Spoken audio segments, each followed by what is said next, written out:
It's 11 minutes past 11. You're on to Orange 94.5 FM. A beautiful Wednesday morning, and it's time again to set the record straight. Well, on the show today, I will be playing host to two gentlemen. The first is the chairman of the Ondo State Scholarship Board, Mr. Jeff Abidoye. Good to have you on the show. It's nice to be here. Thank you so much. All right, and of course our usual guests, the Special Assistant on Media to the Ondo State Governor, Mr. Gbenga Akinmoyo. Again, good to have you on setting the record straight. Thank you very much, Adeolu, and a very good morning to all our listeners at home. All right. Now let's move straight to business to around the start of the show for this week. After all the politicking, your party, the PDP, has finally elected a candidate to fly its flag in the forthcoming gubernatorial elections in the state. Let me start with Mr. Jeff Abidoye. What was the experience like, and why do you think the delegates moved in the direction of Ita Jagede? Well, thank you so much. The developments that we have seen in Ondo State, especially with the outcome of our primary on Monday, to me, I target beyond tradition. What I mean by that is, naturally over time, people have been looking at this, the emergence of candidates in Ondo State on the zoning arrangement kind of. And if you look at it critically, it has been, that zoning pattern has been coming naturally. Naturally. When it was the turn of the south, it came naturally. When it was the turn of the north, it came naturally. When it was the turn of the central, it came naturally. But you see, this is the longest unbroken democracy we had in our nation. And then we should be thinking about, looking at democracy, looking at politics from a broader perspective. We should move away from tradition. We should move away from the regimental way of doing things. We should move away from, or that kind of, concept and all that. And now we've had about 16 unbroken, democracy in our nation. And one would think at this point in time, a leader who is what is salt, a leader who can actually see beyond the usual way, a leader who can see a 360 degree, and all that, should be able to say, oh, this is what we should see and all that. So for me, I think it's the best that can happen to us right now. And then the good thing is that the people at the grassroots level, I often say this, the strength of the PDP in Ondo State and in Nigeria, with special reference to us in Ondo State, is the grassroots. The electorates, the delegates. Sometimes we think probably some of them, they don't know much, as we know. But talking politically, talking democratically, they are hyper-resourceful. And they are better informed now when you look at the event in the last 16, 17 years or thereabout, to know that, look, we should go this way. And then comes to have the fact that the present governor, you will give it to him anytime, any day. By training, by career, whatever, he was a thrown as a medical doctor. But put that aside, he's one of the finest among his peers in contemporary time in Ondo State that were actually trained in the machine room of politics, who learn the rules of engagement, the rudiment, the basic, the fundamental. And that's why very many of his peers probably will talk and talk and talk. He talk less and he do much of strategic thinking, innovative management, creative approach to solving issues and challenges over time and all that. So, and that's why precisely looking at, the level that we are in on the march again, what happened? Whether anybody like it or not today, he has taken democracy, he has taken governance to the next level in Ondo State, and that's why today we have become like a contagious identity to all other states. So, coming back to your question, which is critical, the people at the grassroots, our delegates, actually know that, look, what we are looking at as a party is winning. And if you are talking about winning, your first stage, your first steps in determining how you win should be weave around who the candidate should be. You understand what I'm saying? And that's why you see that volitionally, voluntarily, committedly, They went in there on Monday, they all filed out transparently. It was witnessed by INEC, all security agents, the media, you know, our leaders and representatives for the party from, you know, Abuja and all that. It was transparently done. There was no manipulation. There was no, you know, how do I put it?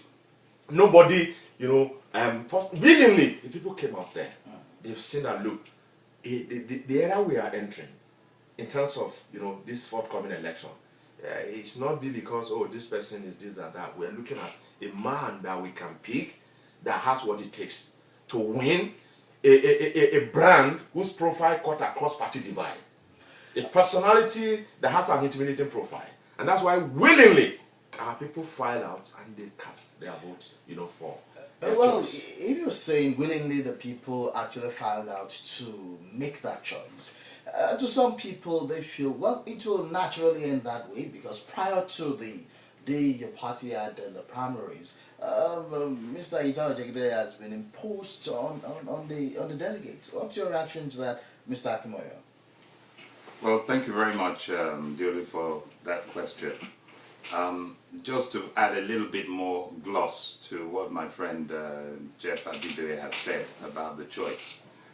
What we in the PDP Ondo State did on the 22nd of August 2016, and that day will go down in the history of the politics of this state, was to come out with all sense of humility and elect a candidate that, in our opinion, will serve the collective good of all the people of this sunshine state.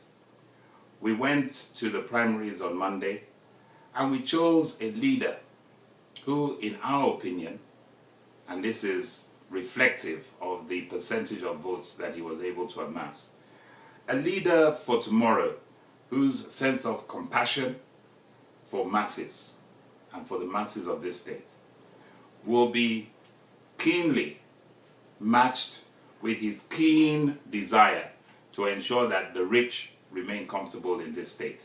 And that's a fine balance, and you need the right man to do the job. We looked at the two candidates, the two aspirants on the day.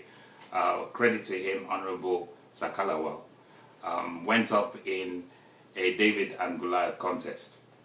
And the people spoke. In typical PDP tradition, you go back 16 years or 17 years now of doing internal democracy. PDP is the only party that has consistently held fair, free, credible and transparent primaries to produce their candidates. Now when you talk about imposition, some people say imposition, imposition, imposition. But the issue is this: if a credible candidate is seen from a distance and emerges as the eventual flag bearer of the party, they will say it's all been stage managed. Didn't they say so in Lagos when Fashola emerged as the candidate? Didn't they say so in Lagos when Ambode emerged as a candidate? Didn't they say so in this our darling state when Adeolu emerged as a candidate? In 2012, did they not say so when Olusola Oke emerged as a candidate? You see, like I've always said, when you enter the first year of university, you can tell who is likely to be a first-class material at the end of 4 or 5 years of study. Because he just comes to the top. He distinguishes himself, he's seen by his peers as, you know, first among equals. So it's no surprise that the choice of our party leaders, our party delegates, overwhelmingly resounded by the votes that were reflected on Monday. And as one of our leaders in the party, if I can credit what he said and quote it, he said, "This is the kind of successor that was chosen at the Ondo State PDP primaries on Monday at the Dome. Barrister Adeolu Gboyega, SAN, perfectly fits the bill for the Ondo State of tomorrow. And it will amount to doing damage to his exemplary qualifications, his brilliance, and his preparedness for the job if we were to pigeonhole him as being less than suitable." or we were to put his candidature under some undefinable agenda. Anybody with such formidable grasp of the nitty-gritty of good governance and a clear vision of the mimical philosophy would have made his candidature compelling, no matter where he comes from in Ondo State. All we're waiting for now is for the PDP to choose his running mate, and we'd have our complete package. And I'm just quoting the words of one of our uncles in the party, Tawed Ajal, who succinctly put what we did on Monday. Now, if you talk about imposition, so be it. What we've produced is the best thing in Ondo State since sliced bread. And the sliced bread was Governor Mimiko, who did so much for the state, so much for the party, and he's still doing a lot at the national level. As he transformed Ondo State in the last 7.5 years, he's handing over to a potential successor who will take the state to the next level, and then he will migrate to the national stage to correct the wrongs both in the party and in the nation. All right, Barrister Gbenga, Akinmoyo, still talking about the politics in your party. We can't hide away from the fact that a faction of your party, intends to hold its own primaries in a few days' time. Don't you think this confusion can affect your chances at the polls? You keep using, or people keep using the term faction. Let me make it abundantly clear. In the PDP Ondo State, there is no faction. There are those who are peddling themselves around as a group or a unit and trying to lay claim to the fact that they are trying to rival what is the recognized PDP in Ondo State. Now, let me again set the record straight for our listening viewers. You cannot become a state chairman within Ondo State without having gone through the hurdles. And the hurdles include appointment of election of ward delegates, who will now appoint local government delegates, who will now appoint state delegates. And at the state congress, you will then have a state executive that will be put in place. That has only happened once in the last 12 months in Ondo State, in PDP. So therefore, there's only one PDP in Ondo State. Somebody can wake up like he did last week and say, hold on a second, INEC regulations require that we have our submissions by a certain deadline, but we don't have any aspirants yet. We haven't sold any forms. So you know what? Let's print some overnight, sell them, let people pay 500,000 for the forms, and they become candidates. It doesn't work that way. But since there are two secretariats for your party, it seems there are two secretariats for your party. You forget that Labour Party merged with the PDP over a year ago, approaching 2 years now. And as a result, we therefore had two secretariats. We had the original PDP secretariat at Oyemekun, opposite Works on the main road. And then we also had what used to be the Labour Party secretariat. So we now have two secretariats. But for all intents and purposes, the State Executive Committee are located at the Alagbaka near Fiwashai roundabout office.